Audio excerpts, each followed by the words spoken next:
Good evening and welcome to the ninth episode of our Community Action Network series of co-governance webinars. We host these series monthly on the last Wednesday of the month, and these webinars are really a space for local community organizations to learn how to expand some of the work they do and learn from each other.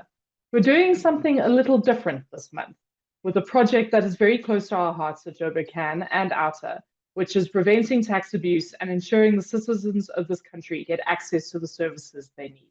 I'm Julia Fish, the Regional Manager of Joburg Can, which is an initiative of Outer. If you have any questions for our guests, please make use of the chat and Q&A functions, and we'll get to as many of them as possible in the last 15 minutes or so. Please also take the time to introduce yourself in the chat and say which part of the country you're joining us from this evening. Tonight, we're talking about free basic services and the extended social package grant. This is a basic lifeline to provide basic services such as water and electricity to households that earn below the basic income threshold.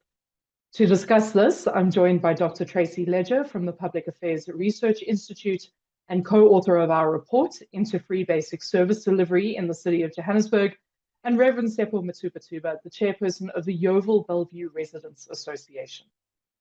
Let's begin with a bit of background into free basic services. To discuss this and the reports, we have Dr. Tracy Ledger, the head of the Just Transition Program at the Public Affairs Research Institute. The Just Transition Program is focused on how the state can deliver social justice and equity in the transition in energy, water, and food systems.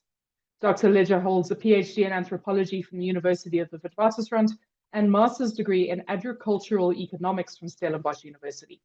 So, Dr. Ledger, for those who don't know, what is the extended social package grant? So what we have is one of the first priorities of the post-1994 government was to address the inequalities in service delivery. And there were two factors to that. The first was that a significant percentage of the population had no physical access at all to services like electricity, water, and improved sanitation. So there was a policy to extend those services to as many people in South Africa as possible. But the second part of the program was this understanding that poverty was often a barrier to people's ability to access enough of these services to be able to improve their lives.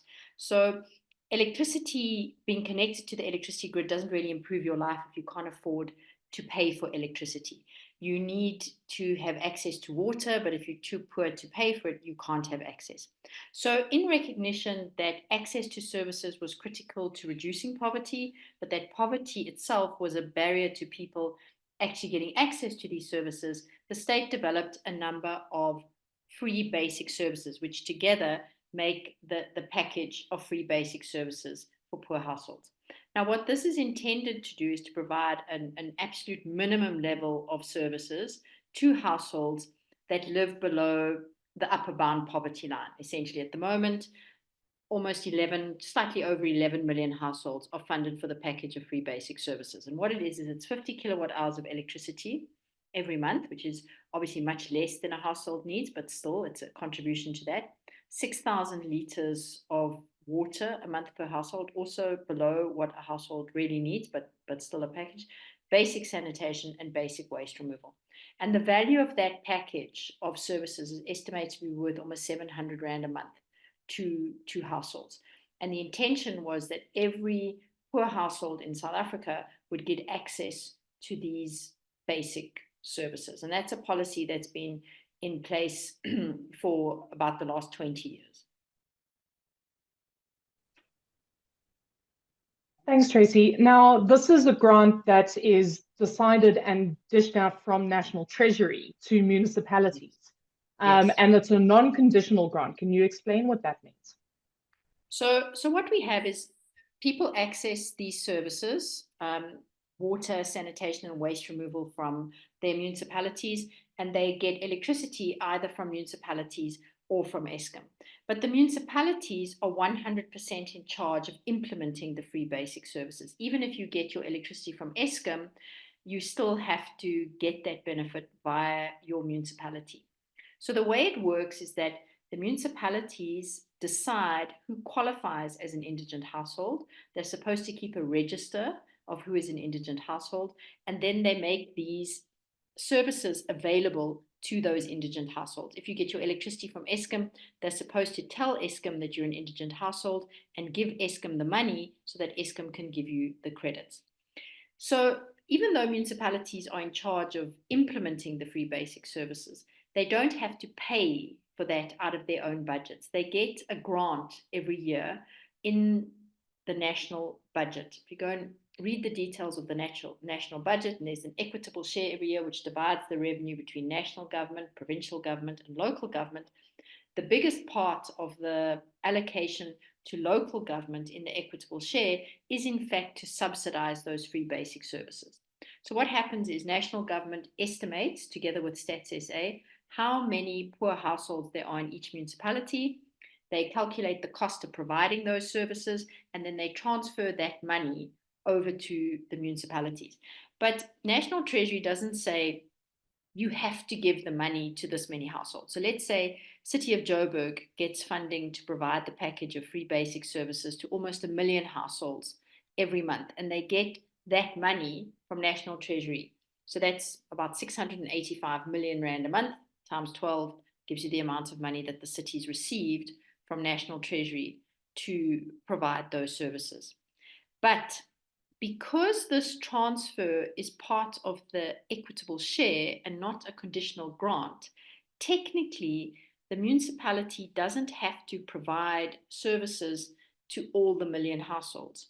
But if they don't provide the services to all of the households, they're supposed to disclose it in their budget, and they're supposed to discuss this with the community before they make that decision. And unfortunately, that is not what happens. So what we see is that even though there are 11 million households funded in the national budget to receive the free basic services, only about 2.5 million households receive all the free basic services. There's a difference in what kinds of services. So far more households receive the 6,000 litre water allocation than the electricity allocation, but only 2.5 million households receive all of the free basic services. And what we see in the city of Joburg is that even though the city gets funding from the national budget to provide the package of free basic services to 1 million households, there are only about 30,000 registered indigent households on the City of Joburg's indigent register. So those are the only households that get the full package of services. What we see is that at the moment in the City of Joburg, everybody gets the 6,000 litres of free water every month, but only registered indigent households will get the enhanced benefit of 10,000 litres or 12,000 litres of water a month. And in fact, what the City of Joburg is saying and what Joburg Water is saying is that in future, that 6,000 litres of free water is only going to be available to registered indigent households. So in the future, that free water will only be available to the 30,000 registered indigent households, which means that there's going to be more than 900,000 poor households in the city of Joburg that won't get access to that free water. And this is very problematic. There's no national standard for how a municipality decides who is on their indigent register. They have total and utter discretion to decide who is going to be on the indigent register. So what we see is a combination of two things. First of all, the city often makes it as difficult as possible for people to register as indigents, but also there are a lot of disincentives to registering. It's almost seen as a punishment of the poor rather than a progressive poverty reduction strategy. So one of the things, for example, is that you can't get access to the free basic services unless you agree to prepaid electricity and water meters. People understand that prepaid meters make their lives worse. They don't want the prepaid meters. Often when you get access to the package of free basic services, the municipality will set a limit on how much of a service you can use, like water. So in the city of Cape Town, if you're a registered indigent household, there's a maximum to how much water you can use, even if you want to pay for it. So if you want to have a vegetable garden in your backyard or something like that, you can't, because you can't actually access the water. So this is what has happened, is that municipalities have seen the opportunity to divert money from the free basic services into their own revenue accounts, and this helps them to support their financial problems. But also it's become a way, in many respects, not to improve the lives of poor people, but in fact to punish them for being poor. Let's talk a little bit about some of the tools they're using to make it particularly difficult Mm, to actually register, specifically in the city of Joburg. I mm. understand that you have to register every 6 months, and there's Yes. quite a long list of requirements that you need. And there's also, I haven't seen it in the actual city's policy, but I've seen it in other municipalities, Mm, that if you're in any form of debt relating to your rates and yes. taxes, that can also remove you from being qualifying for the free basic services grant. Yes, municipalities do set, and once again, it's this idea that the free services are given as some kind of grudge, that municipalities don't actually want to give the services to people when actually they help to improve people's lives, raise standards of living, and reduce poverty. So we see this thing where people have to re-register every 6 months. We see things where people, yes, if you've got debt, sometimes you can get a one-time debt write-off, but if you get into debt after that, no more free basic services, an absolute limit on the amount of services that you can consume, which totally removes people's ability to use the services to engage in productive activity to improve their lives. All sorts of forms and documents that you've got to provide to prove that you are poor. In some municipalities, the benefit is only available if you are the owner of the property. So you can't get the benefit if you rent the property, even though you may be terribly poor. And we know that that automatically disadvantages a lot of particularly urban residents who are renting property, but then they can't get access to the services. Some municipalities say if you run any kind of business from the property, no matter how small it is, so if you're trying to improve your life by engaging in economic activity, you're also banned from the free basic services. Some municipalities go even further and say if you do use above the limit of the free basic services, you lose the package entirely. So there are a wide range of restrictions and limits and punishments that are put in place to essentially prevent people from accessing these services. I'm pretty sure that in the city of Joburg, for example, if the application process was a lot easier and simpler, if you didn't have to do it every 6 months, and if you weren't forced to have a prepaid meter, many more people would apply for the benefits. And specifically speaking on those prepaid meters in the city of Joburg, one of the justifications when they brought in the new 250 Rand network fee was that it needed to, one, kind of work with what postpaid customers were doing in that sphere about securing the network and contributing to the actual infrastructure, that indigent households would, of course, be exempt. That if you were on the indigent register, you would not have to pay that fee. So now, not only Well, that's not exactly what they said. What they said was that, so first of all, as to the, yes, people need to make a contribution to the network, but that is why prepaid tariffs have always been higher than the tariffs you pay when you have an account, exactly because of the fact that that prepaid customers needed to contribute to the network. So prepaid customers have been paying higher rates per kilowatt hour of electricity forever for exactly that reason. But now suddenly, they need to pay an extra service. So the city of Joburg never said that only registered indigent households will not have to pay the fee. What they said was that poor households wouldn't have to pay the fee. And that's a big difference, because there are at least 700 to 900,000 poor households in the city of Joburg, very poor households in the city of Joburg, that live below the lower bound poverty line and are not on the city's indigent register. So the city didn't say that households on the indigent register wouldn't pay. They said poor households wouldn't pay. And that was blatantly untrue, because of the fact that there are hundreds of thousands of poor households in the city of Joburg that are not on the indigent register. And that was our particular objection to it, is that there's a requirement for public participation in the budget process. How can the public participate if you don't give them the facts? If people had known that, in fact, all poor households in the city of Joburg, except for the 30,000 on the indigent register, would have to pay 230 Rand a month, there would have been much more dispute with the budget. But because the city was not transparent by saying exactly how they were going to decide who pays the fee and who didn't pay the fee, people believed them when they said that poor people would be protected. Yeah, and I went to several of those public participation meetings into the IDP and budget, and it wasn't mentioned once in any of the regional meetings. Yeah, and So, I think sorry to interrupt, Judy, but I think there's another very important issue coming, and this is the issue around the free basic water, because this is absolutely critical. So at the moment, every household in the city of Joburg gets 6,000 liters of free water a month. It's not sufficient for a basic household need, particularly on that amount of water. It's very difficult to meet basic health needs. It's impossible to use improved sanitation in the form of a flush toilet, and you cannot engage in any kind of productive or food security activity. But the city of Joburg is now, and this is a decision that's been made, it's public, it's available. Johannesburg Water says in future, what will happen is that 6,000 liters of water will only be available to registered indigent households. And what that means is that hundreds of thousands of poor households in the city of Joburg are essentially going to be deprived of their constitutional right to water. And the implications are considerable. If we have a look at a household of 4 people using 300 liters or 100 liters of water a day, which is really very, very little, and you work out what that costs, it's a lot of money.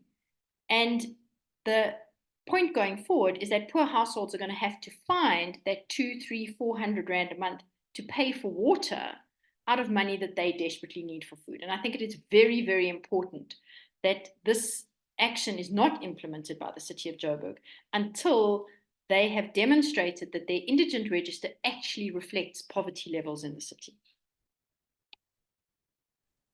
you mentioned a very important point there, that when households are having to find extra money to pay for services, they can't afford food.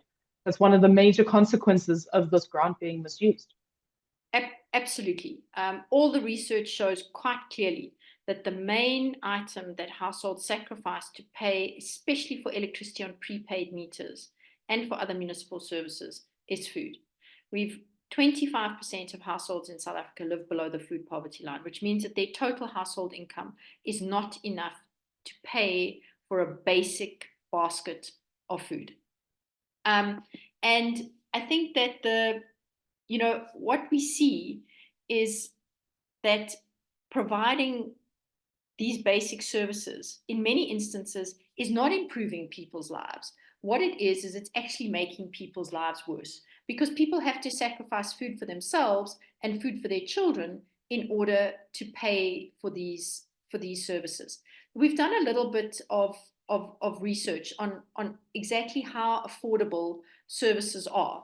So if we have a look at households that live below the food poverty line, essentially no expenditure on services is affordable because they already don't have enough money for food. We've got 28% of children under the age of 5 are classified as stunted because they have such poor nutrition. This damages their ability to learn in school, it damages their health in later life, and there's a strong proven linkage between chronic childhood malnutrition and an increased propensity for violence in adults. So we are programming our children to do worse in school, suffer from diseases such as diabetes and hypertension later in life, and hardwiring them for violence through distracting food expenditure to pay for services. So if we have a look at the basic amount of food that a household needs, and let's look at the lower bound poverty line. There are between 600 and 700,000 households in the city of Joburg that live below the lower bound poverty line, which is a household income of less than 4,400 Rand a month for a family of 4. Now, if we look at the cost of a minimum calorie basket of food for that family, that's not a minimum nutrition basket of food. It doesn't provide sufficient nutrition. It just provides the minimum amount of calories. That costs 3,200 Rand a month. Now, if we take that cost from the household income, that leaves that household 1,248 Rand a month to pay for everything else. And to pay for 12 kiloliters of water a month, which is the minimum that this household needs, would take 1/3 of this disposable income. To pay for the basic electricity that this household needs would take another 25% of this household income. So what you've got is you've got 600,000 to 700,000 households in the city of Joburg that once they've bought the absolute minimum amount of food that they need to survive, of all the money that they've got left, they have to spend more than 50% of it on paying for the water and electricity that they need to survive. And this is in no way progressive or advances a national development agenda. Thank you very much, Tracy. We'll return a little bit later on some of the responses and remedies that our report calls for to be able to turn the scenario around. But I'd actually now like to introduce the chairperson of the Yeovil Bellevue Residents Association, Reverend Tsepo Matubatuba. Reverend Matubatuba is involved in many community projects like Lifeline Counseling, Noah's Ark Aftercare Project in Yeovil, Nsimbini Orphans Project under the National Association of Childcare at the Mdini Parish, and is also involved in the Soweto home-based caregivers in White City, Joburg. He has also served in community and residence forums like the Yeovil Police Forum and Yeovil Stakeholders Forum, and is part of the Yeovil Market. Yeovil is an inner city suburb, once known for its cosmopolitan and artistic residents, is now largely seen as an area that is lacking investment and city enforcement. Reverend, could you tell us a little bit about the area and what a typical Yeovil resident is? Thank you very much, Julia. Thank you for the invite. Am I audible? Yes, you are, Reverend. Go ahead. Yes, thanks very much for the invite and also for the opportunity to come and talk about Yeovil. You know, when you talk about Yeovil to people, it's like a scarecrow, you know. How do you live there and whatever, as if it's like a wild, you know, forest or something like that. Maybe it's because of the things that are being said about Yeovil and the type of life. When we arrived here in 1996, Yeovil was a really very beautiful and, as you say, cosmopolitan area that was attracting people that liked, you know, that type of communal life and whatever. But as the years went by, you know, it sort of like started deteriorating. Businesses that were really helping us in Yeovil were emigrating from Yeovil. Shops that were good, like the restaurants and banks and all shops that you needed not to go to town or to the malls, started leaving Yeovil. And I think Yeovil, I can describe it as a forgotten city, but it has got lots of people, you know. I think it became a hub also for people from outside. Some of them really, they land in Yeovil while they are still finding their feet and, you know, maybe making their income stable and then move over to other places. So it has been, you know, neglected in so much that even the streets in Yeovil are inaccessible, you know. And it was worse about 3 or 4 years ago. There were major repairs to pipelines along the street that were said to be more than 50 years, you know, late and have not been serviced.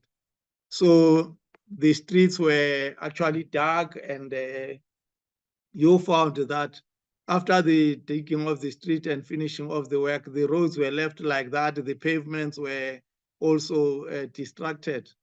So it's something like that. And Yeovil Bellevue Ratepayers Association and other sort of like civic organization have been trying, you know, to fight for Yeovil to be recognized as a place where people are paying like any other place, you know, because you find that if you are not paying the municipal fees and whatever, you are going to be switched off like any other area. You are going to be getting letters of demand and threats and all that.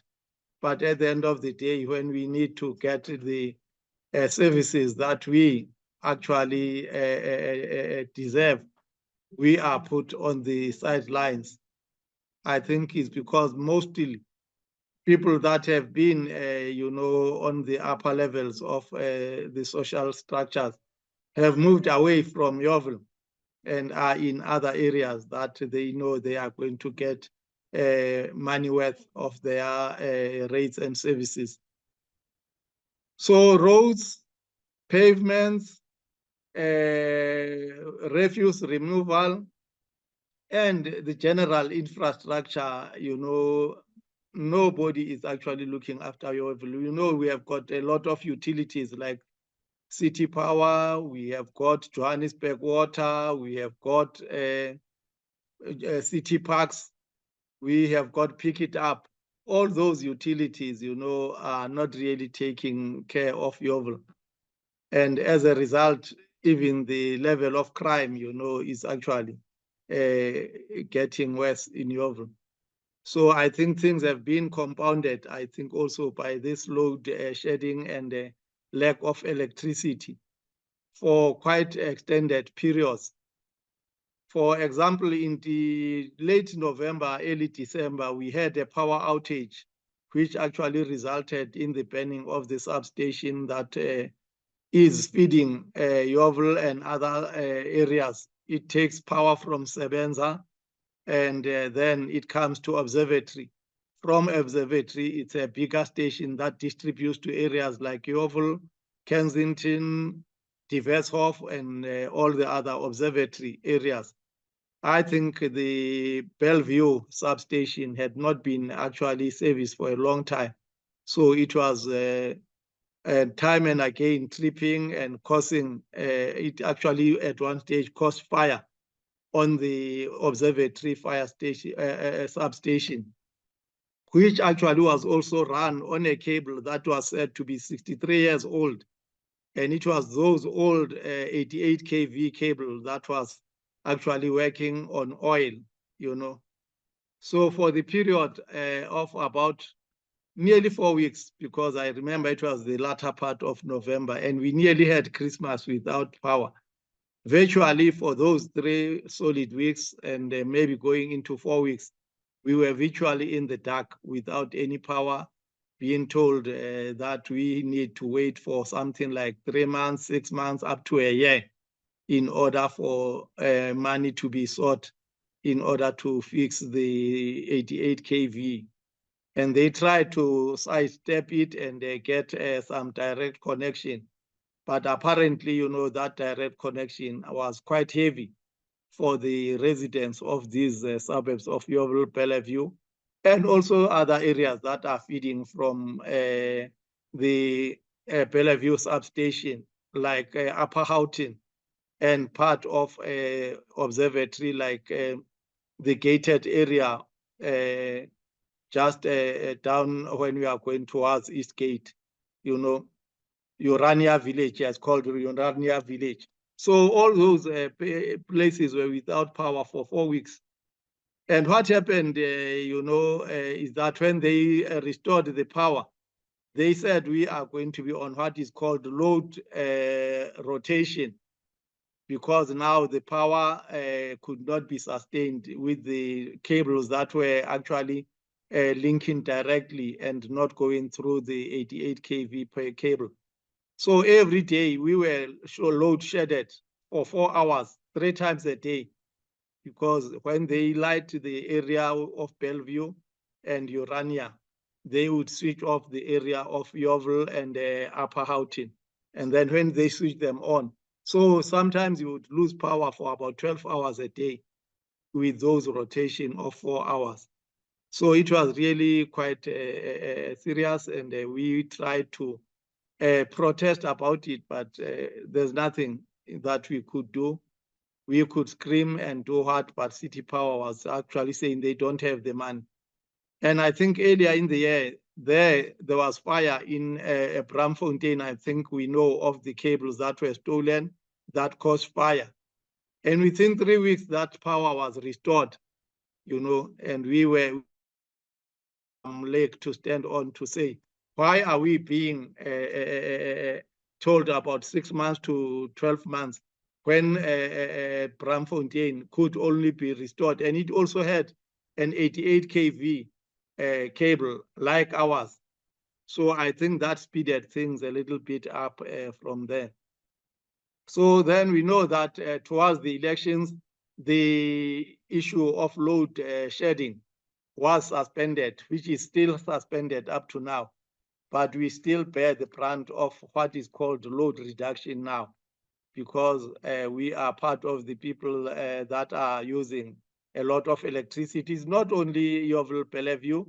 I think there are many other areas, like when I look at their schedules, they have got Annandale, Lowly, Alexander, but mostly I think, as Dr. Tracy said, it's mostly really poor areas, which have got no economic power.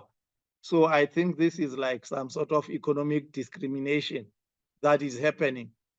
And Yeovil, we know it has got, as I said, a lot of foreign nationals, and I think it's overpopulated. So there's a tendency also now to actually connect illegally or maybe overuse the electricity. And once you overuse the electricity, you cannot afford to pay it. So you have got to bridge and all those things.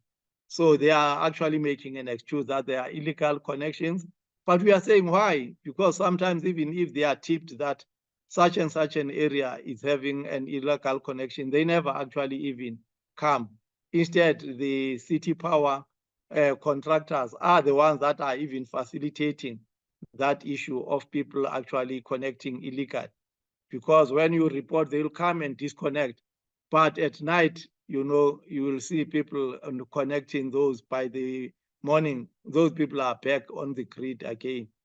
So I think there is a lot of laxity from city power and law enforcement also.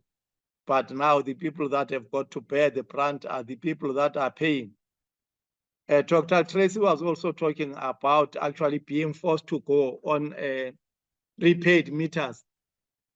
Yeovil, it was not only for the sake of indigent package or whatever.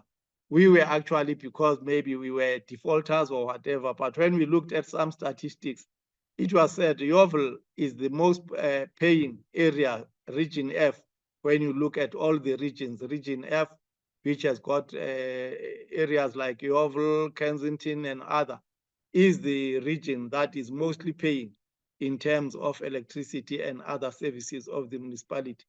But we have got to bear the brunt now that we are the people that are using electricity free of charge. So we were put on prepaid meters. We buy electricity, but now we cannot have access to electricity because we are being switched off.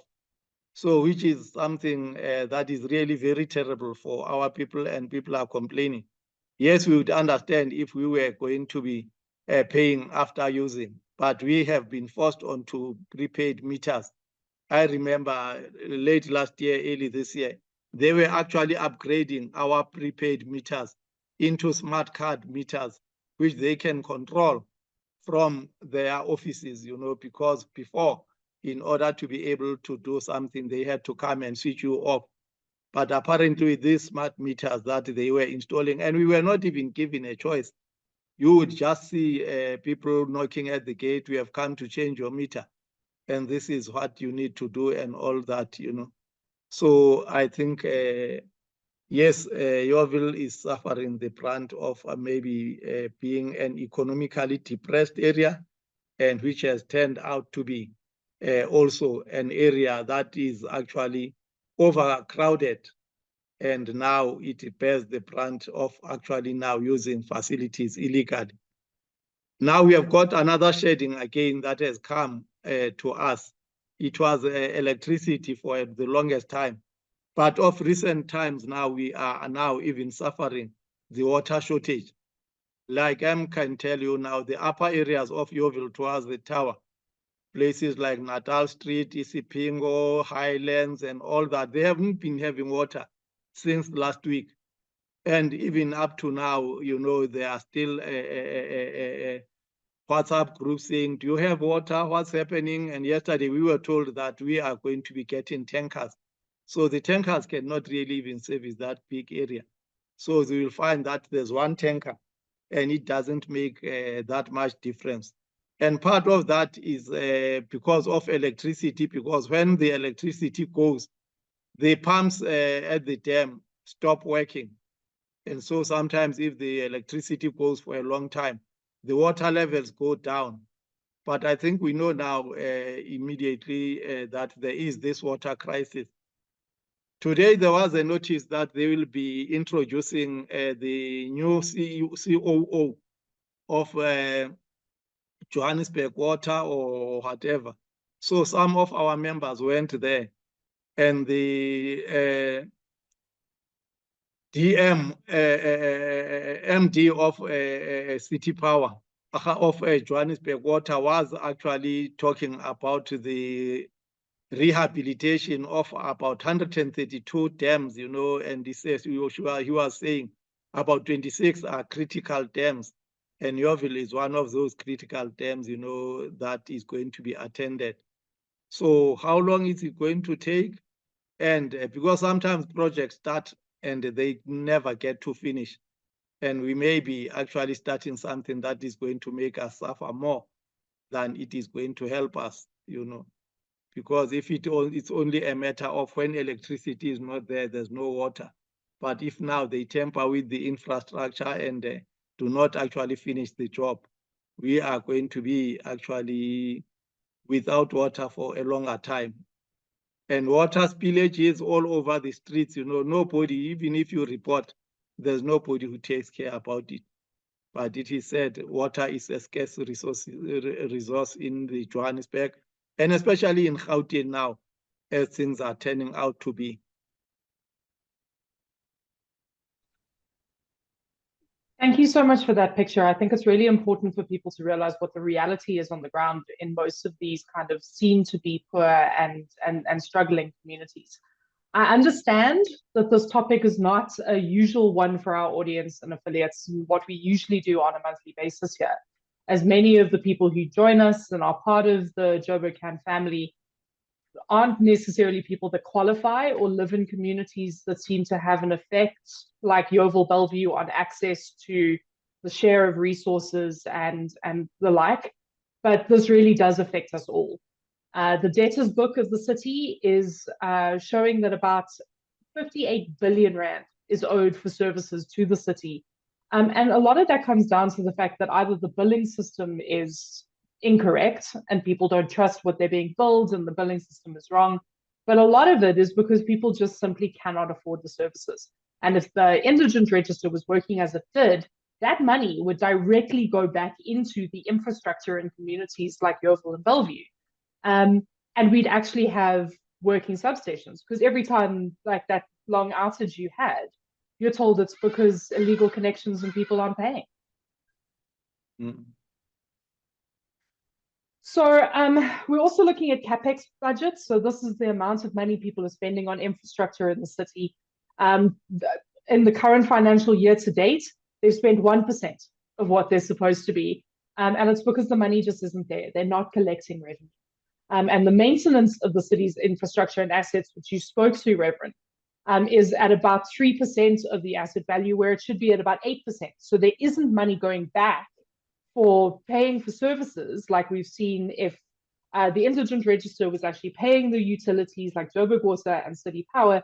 They wouldn't have massive data books, and there would be money in the system to do the maintenance and actually lay proper pipeline and build proper reservoirs, deal with the leaking reservoirs.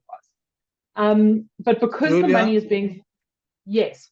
Yes, can I say there's also a lack of transparency in the city, Our ratepayers and residents association has really been very, very meticulous in trying to get actually accountability from the city. I don't know how many times we have actually engaged with the Region F director. And these people are not actually anywhere. It's worse now that one of our councillors is an MMC. And for that matter, he was the MMC for infrastructure before this new dispensation, of the new mayor and Action SA taking the speaker position, our MMC was actually part of our councillors in Yeovil, in Ward 64, which is the upper part of Yeovil, which includes also Berea and Hillbrook. We have actually even been going to the city and saying, okay, you are saying that there is a budget for this. We would like to see how much is being budgeted for different things in Yeovil. You know, we even engaged an organization that has got some ability to do that and actually trace, but we actually, you know, didn't succeed in getting any information from the city. You know, we have actually opened a case with Legal Resource Center on this issue of actually being deprived of water, which is a basic essential, you know, because if you don't have water, you'd rather not have electricity. But the city is not actually really wanting to actually come out and say, this is what. And as the doctor was saying that we are getting close to 1 million because when I was looking at the stats, 950,000 is what the National Treasury is giving to the City of Johannesburg. And the City of Johannesburg says its indigent people are about 650 people, you know, or 670 people that are in their indigent. And correctly said, only 30,000, you know. And there's also disparity because there are some areas of the City of Johannesburg that are supplied by Eskom directly. Eskom, we know it's on lower tariffs in terms of their prepaid electricity. So the people that are being supplied by the City of Johannesburg are actually paying 16 up to 26% more than other people that are living in the same city because they are being supplied by Eskom. And on top of that, we get this burden of 230 rand that we were actually ambushed with. I was looking at an article that was issued by Daily Maverick that was saying the announcement was made on the 28th of June for the starting of this 230 on the 1st of July. Is that not ambushing people and actually saying, we are actually imposing it. We don't want you to even react on it. When people reacted, they say they are going to review it. I think a month later, they actually somersaulted and say, we didn't say we are going to reverse it, but we can actually review it and see what can be done. Scrapping it is not an option, but they said they are going to look at it at the midterm budget review, I think in February or so in the following year. So you see now they are actually promising one thing and all of a sudden they somersault and say another thing. Because I think that really it is true. Some of the people in Yeovil have actually turned off their geysers because they cannot afford to have geysers running. So they would rather put you know, water on paraffin stoves or whatever, because they cannot actually afford the electricity, and they can actually not forgo having food and whatever on their tables. So it is really very serious for some of us. It's actually a bread and butter issue, not just a luxury issue to actually have either to choose between electricity and food and other necessities that you need in life, you know. Thanks for that, Reverend. I think that's really important, and Dr. Ledger mentioned it as well, that this is literally taking food out of children's mouths and affecting their ability to grow, learn, and advance. The long-term ramifications of that for the future of our country is quite staggering. And I'd like to go a little bit back, Dr. Ledger, if we can, into the kind of funding of the city and the effect this is having on. So, for instance, Reverend there just mentioned there's different supply areas. From our investigations, the City of Joburg is only paying 6,100 households worth of electricity grants to Eskom that are directly supplied from Eskom. They claim that there are more that get directly from the City of Joburg. But if that's supposed to be the entire area of basically Alex and Soweto, that's a very small number. Yeah, it is a very small number. And this comes back to the problem of who is a registered indigent household. Because what happens is that the City of Joburg, when they get that allocation from National Treasury every year to support the provision of the free basic services, that includes 50 kilowatt hours that people get from Eskom.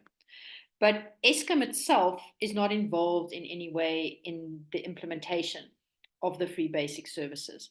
So the way it's supposed to work is that when the city has compiled its indigent register, it is supposed to give that information to Eskom so that Eskom can see which of their customers are on the indigent register. But if there are only 30,000 people in the whole of the City of Joburg on the indigent register, then obviously hundreds of thousands of Eskom customers are also left off the register.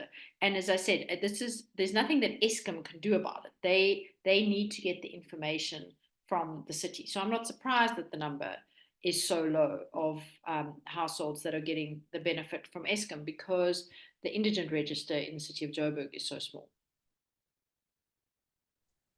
So what do we do about that? What are the steps that we really need, both municipalities and National Treasury and perhaps Parliament, to actually make this policy, this package work? Well, I think there are two issues here. One is the short-term issue around the free basic services. The other issue is the longer-term issue around how we in fact conceptualize the provision of basic services as a tool to reduce poverty and inequality. The first thing is that we desperately need to improve the implementation of the free basic services. And in order to do that, we need to fix the policy around the indigent register. The aim of the indigent register policy should be to have as many qualifying households as possible on the indigent register, not to keep the indigent register as small as possible. And that means we need a combination of making it easy for households, but we also need to strip away the punishments that are associated with getting the free basic services.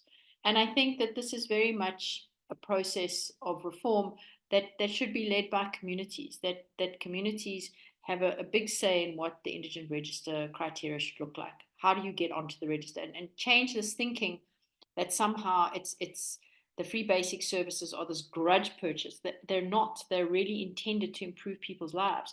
Municipalities should be trying as hard as possible to give these services to people, not imposing all sorts of conditions and rules and ways of making people's lives worse. So that is the first thing. We need a national indigent policy, so we don't have a situation where each municipality has sole authority to decide who gets the benefits and who doesn't get the benefits. We need a national policy that is cheap and easy to administer and that is going to benefit as many people as possible, and have a goal of making sure that the funding that municipalities receives matches the funding that they give communities. And in an extreme case, you could say if they don't do that, they've got to give the funding back to the state.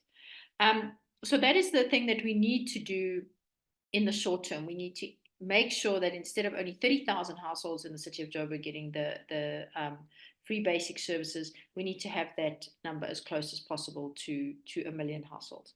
There's a longer term structural problem here, and that is that there was this assumption in the original design of local government that somehow services could be affordable for households, and at the same time they would allow municipalities to make an income from trading services, because selling water and electricity are the main sources of income for a municipality. But the reality of poverty is very different. There is actually, for about half of all households in South Africa, there is no intersection between an affordable service and a service at which the municipality can recover the costs of providing that service. As I said before, for the 4.5 million households in South Africa that live below the food poverty line, an affordable tariff is a zero tariff. We cannot expect those households to be paying anything for services unless we suddenly decide that it is official national policy to increase food insecurity and make child malnutrition worse. We need concrete affordability standards that say, actually, this is what households can afford to pay. We cannot expect households that live below the lower bound poverty line to hand over more than half of their income after they've paid for a basic basket of food just to pay their municipality for a basic amount of services. So we need to radically overhaul the way in which we envisage the delivery of services, and that it is primarily intended to improve people's lives, not to make it worse. The other long-term issue, of course, is we've got to look at infrastructure. We've historically put very poor infrastructure into poor areas that doesn't accommodate increased electricity consumption. We supposedly have a plan to encourage economic development in townships, but we don't have electricity infrastructure there that can support any kind of economic development. So I think there's a short-term problem with the free basic services, but longer term, we need to restructure the way that we understand who can pay for services and who can't pay for services, and how forcing people to pay for services is making things worse in this country, not better.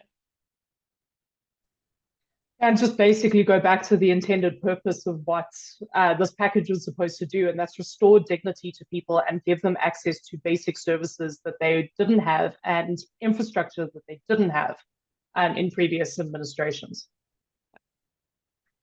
I'm just closing remarks for you, Reverend. How does one improve communication and outreach in such programs in inner city communities? Because obviously that's where this is falling short. People don't know how to register. They don't know that they qualify. And they don't trust the city's communication on what they can get.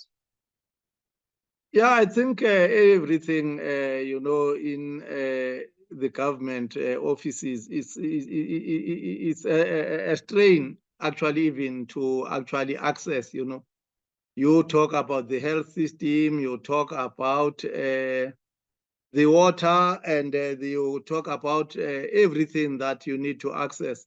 So I think Dr. Tracy did comment that the accessibility of these services, and the things that are needed in order.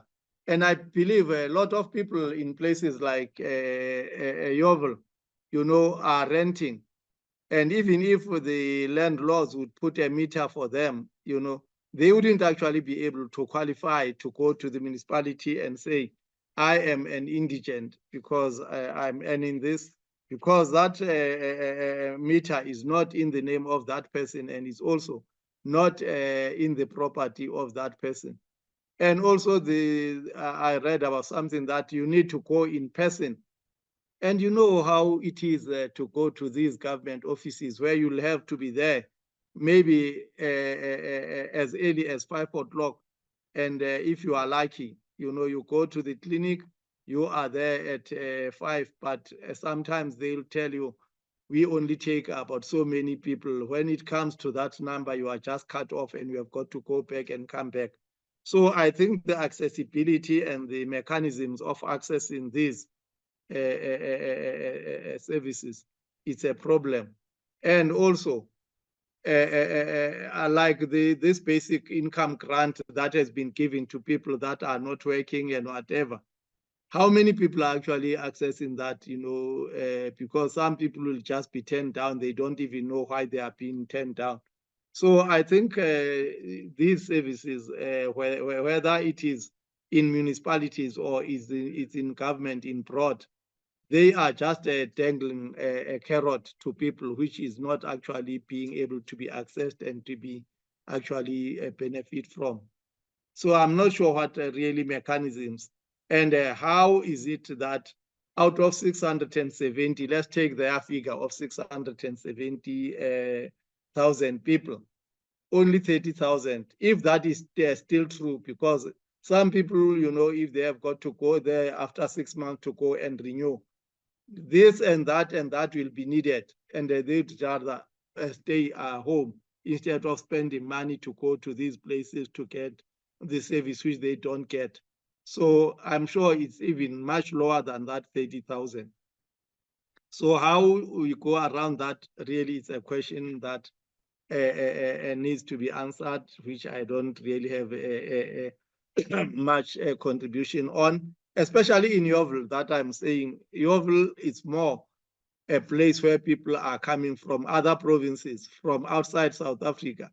And most of the people that are here are not owning.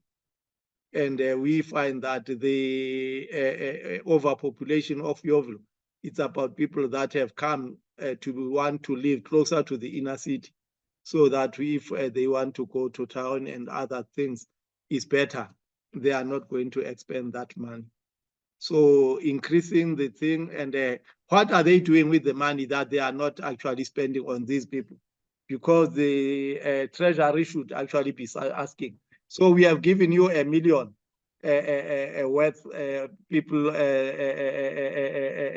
grant, and you have only spent 30,000 for 30,000 people. So is that money going back to the treasury, or is it going somewhere else? The city is funding other programs of its own with the money that is supposed to be earmarked for people's relief. Yeah, that's exactly the point, is unfortunately, because it's a non-conditional grant, this money appears to be absorbed into the functions of the rest of the budget, exactly what it's not intended to do. So I'd like to thank our guests this evening for taking the time to join us, and for you, our viewers, for engaging on this very important topic. This webinar will be available on our website and sent to all the registered participants via email in the coming week.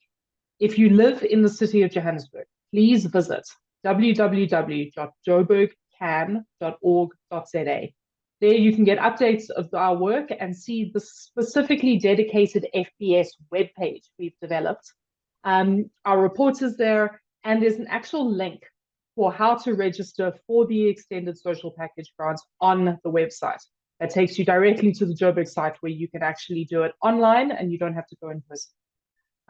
Please fill in our survey and tell us about your experience with trying to access FBS, or share with people in your communities who may qualify for this. There is also an extensive resources library if you want to see the background reports, where we get our numbers from, the city documents that we trolled through to understand exactly how this grant is being spent. And you can also visit can.org.za, where we develop tools and resources aimed at helping communities across the country. So if you're not joining us from the City of Joburg, there's a wealth of information on that page. Please don't forget to sign up for our newsletter, where you can get some updates on what we found and the responses we get from the city about exposing the way that they're spending this grant. And our next webinar in the series is scheduled for the 27th of November, where we will delve into what we have learned during the session of co-governance webinars and a year of Joburg Can. Until the next time, from me, Julia Fish, and the whole local government team at OUTA, thank you and good night.